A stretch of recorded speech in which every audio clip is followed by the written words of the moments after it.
இந்த வைகாசி விசாகம் எந்த வகையில் முருகனோடு தொடர்புடையது அப்படிங்கறத நம்ம முதல்ல தெரிஞ்சுக்கணும் இல்லையா? சிவபெருமானுக்கு 5 திருமுகம், ஈசானம், தத்புருஷம், அகோரம், வாமதேவம், சத்யாஜதம் என்கின்ற பஞ்சமுகங்களோடு அதோமுகம் என்கின்ற 6வது முகமும் வெளிப்பட 6 முகங்களில் இருக்கின்ற நெற்றிக்கண்ணும் திறக்க அந்த நெற்றிக்கண்ணில் இருந்து வெளிப்பட்ட அக்னி பிழம்பில் இருந்து பெருமான் அவதாரம் பண்றார். பலமுறை இந்த விரதங்களை பத்தி சொல்லும் போதே சொல்லி இருக்கிறேன். பசி தாங்கக்கூடியவர்கள், உடல் ஆரோக்கியமாக இருப்பவர்கள் விரதம் இருங்க அப்படின்னு.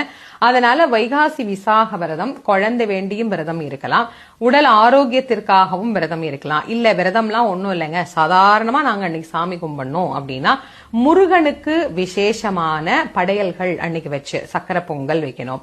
முருகனுக்கு ஒரு இனிப்பு, எப்பவுமே நீங்க முருகனுக்கு நைவேத்தியம் பண்ணும்போது ஞாபகம் வச்சுக்கோங்க, ஒரு இனிப்பான சக்கரை பொங்கல் நைவேத்தியத்துக்கு நாம வைக்கணும். இந்த அன்னைக்கு நீங்க நீர், மோர், பானகம் இதெல்லாம்